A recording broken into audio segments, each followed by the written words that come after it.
And again, we won't hear any comms throughout this period until the expected blackout time is complete, and then we'll start hearing comms from the core calling out to the crew. That's right. As we begin the second half of entry, Dragon is now beginning to flush nitrox into the cabin and continuing to top off the AX-4 crew's suits with cool air. Again, this is what will allow the cabin temperature to remain comfortable while, as I mentioned, the external temperatures reach 3,500 degrees Fahrenheit. The heat shield is pointing forward, leading the spacecraft to the landing site. Dragon's primary heat shield is comprised of Pika 3.0, which stands for Phenolic Impregnated Carbon Ablator. First generation Pika was first developed by NASA for studying and sampling comets within our solar system. SpaceX then partnered with NASA to develop Pika X, which was the second generation product used on all Dragon 1 commercial resupply missions that successfully resupplied the space station on 20 missions.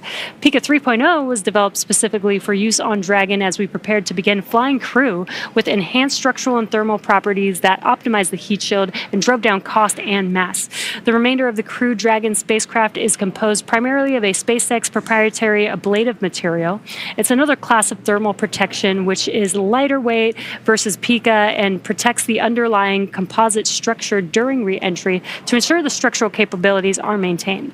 Now, while Dragon will experience temperatures well over 3,000 degrees Fahrenheit during peak re-entry conditions, the characteristics of the TPS or thermal protection systems, coupled with the ECLIS environmental control and life support system in the pressurized interior will ensure that the AX-4 crew will stay cool and comfortable during all the phases of re-entry through splashdown with all that heat surrounding them. Exactly right.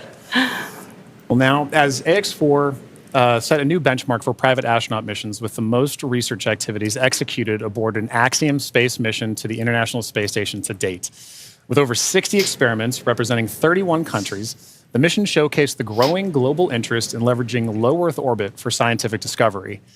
The research portfolio included 8 technology demonstrations, 12 life science investigations, and 27 research projects. And this research spanned a wide range of disciplines, from cancer biology to regenerative medicine, to even artificial intelligence, agriculture, and materials science. And this further demonstrates how low Earth orbit is a platform for innovation. Now, many of these studies were designed to address challenges both in space and on Earth, such as improving disease modeling, enhancing food security, and developing smarter autonomous systems.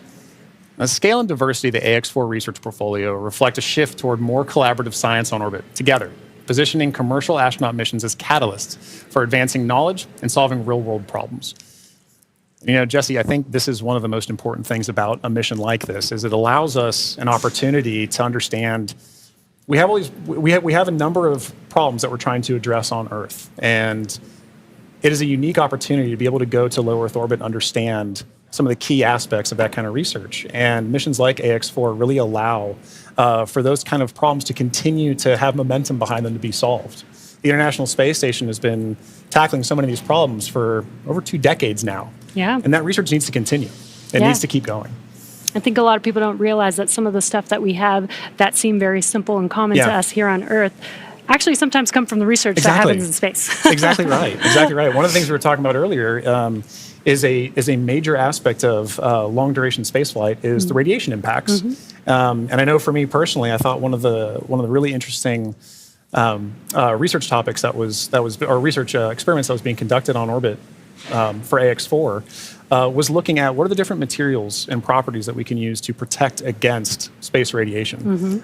So during the mission, we had a great call between Peggy Suave and Dr. Lucy Lowe with Axiom Space to discuss exactly what it is that we're trying to protect for and understand why space radiation is so difficult to wrap. So, you know, missions like AX-4, they're all important. And we are now seeing great confirmations of the Dragon spacecraft making its return back to Earth right now. And while we are in a blackout period, this is an excellent view, seeing Dragon from the ground as it's re-entering back into Earth's atmosphere. Now, that blackout period is expected to conclude at 2:25 a.m. Pacific time, so just a couple more minutes here, and then hopefully we'll get some comms back between the core and the crew. But in the meantime, at least got some cool views of the crew almost back down here on Earth. Exactly right. And you know, making that kind of visual confirmation is such an important part of what we're tracking today. We're tracking a lot of very dynamic operations. And so being able to see what we see on the screen there is incredibly important for mission controllers. Dragon, SpaceX, comm check.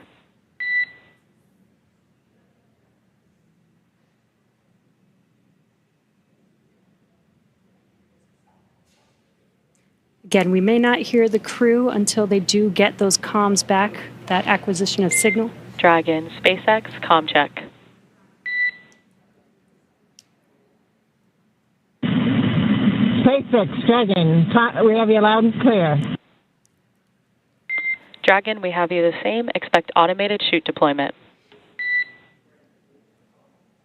Dragon copies, automated chute deploy.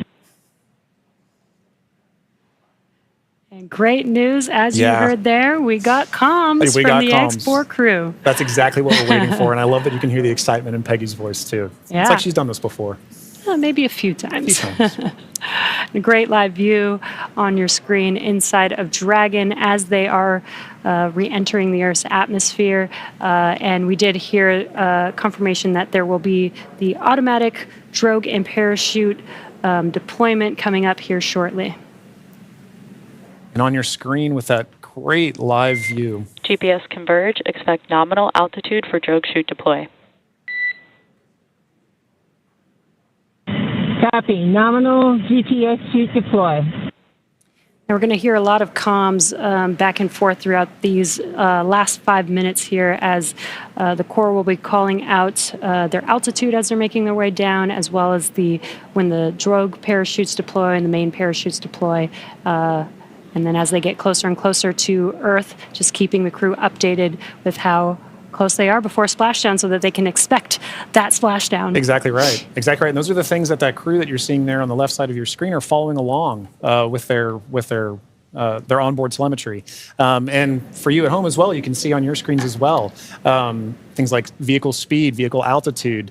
All those are really important metrics that we're trying to understand as part of the visual confirmations, the audio communications or the verbal communications that we've gotten with crew. We're also getting vehicle communications and telemetry to all understand how we're looking as we lead up to these next 4 minutes before. And there you can see on your screen, the seats are rotating for the crew. This prepares them for that splashdown, so they do brace for drogue window. They do reorient the crew depending on the dynamic events that are happening, so the crew does lean back during re-entry. Crew is braced. And then they are sitting up a little bit more upright for those drogue and main parachutes to deploy. That's right. Having them in that position helps distribute the forces correctly so that when they're experiencing that dynamic event, they're as comfortable as they can possibly be. Yeah. We're now waiting for confirmation that the Dragon's chutes have deployed, coming up here just in under a minute or so. Just prior to the deployment of the initial drogue chutes, Dragon automatically safes the propulsion system. Dragon then deploys its drogue parachutes to stabilize and decelerate the vehicle. Then just before drogue deployment, seats automatically rotate to 26 degrees, which we just saw there, to keep the crew within acceptable G limits for entry and landing. And excellent view. Great view. Drogue parachutes are deployed.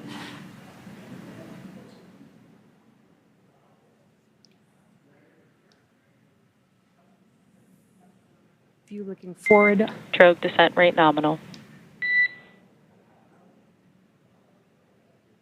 Descent rate nominal, copy. Again, we're going to hear a lot of comms throughout this next 3 minutes here. This is looking forward on the Dragon spacecraft up at the chutes. Those drogue parachutes are fully deployed now, so we do expect those main parachutes to deploy here shortly.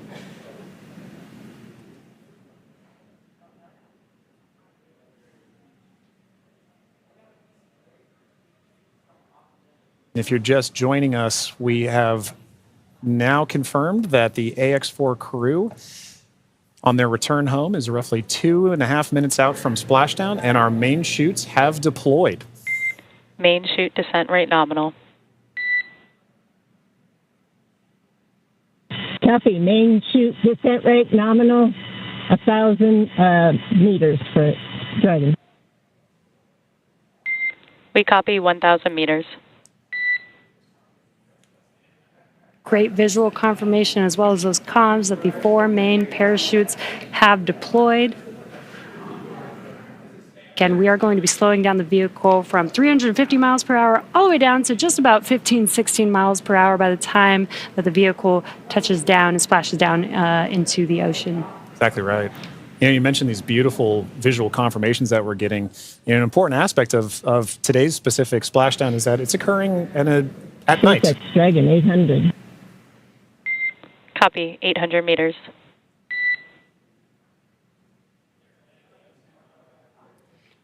Commander Peggy Whitson confirming the spacecraft's altitude as it's making its descent into the Pacific Ocean just off the coast of San Diego in Southern California. Yes, love that it's coming off the coast of my hometown. 600 meters. 600 meters. And at 600 meters, we're just under a minute before that expected splashdown. The landing in water is a lot simpler and more reliable. Provides a little bit of margin against unlikely parachute issues. We did have to learn how to make Dragon waterproof as we are splashing down into the ocean. But SpaceX copies 400 meters. Reminder to brace for splashdown.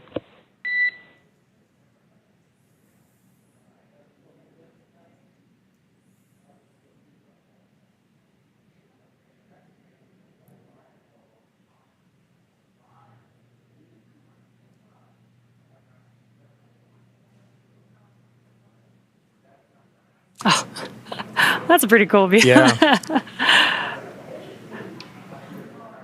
That's right. Maintaining the vehicle's signature through things like cloud layer and any kind of atmospheric disturbance allows us to maintain visual contact with the vehicle as it's making its final descent towards water landing. And it's a little foggy, as you can see there. Yeah, Pacific fog is rolling in. We've got some very bright lights as Dragon, you can see the ocean there. Dragon is about to touch down in just a few seconds here. And working their way towards the vehicle are the SpaceX and Axiom support teams that will be present for the next phase of our splashdown coverage today. At this point, we'll be waiting for confirmation of the crew's safe landing, and then we'll move into the phases of this mission, which are really, let's recover the vehicle, let's recover the crew, let's make our assessments, and at that point, we'll be covering. And we have splashdown of the AX-4 crew back on planet Earth. Welcome home.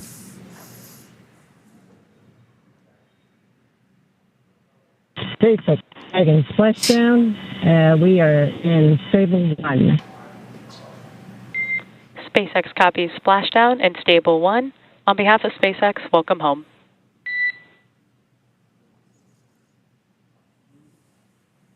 And thanks for the great ride and the safe trip, and Grace is happy to be back.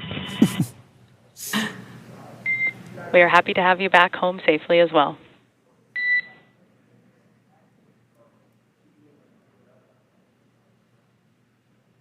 Some words between the Corps and our commander, Peggy Whitson, as the AX-4 crew has made it back home, splashed down at Dragon. SpaceX, for your awareness, SISTI system verifications are in progress. I will report back when recovery personnel are en route. Dragon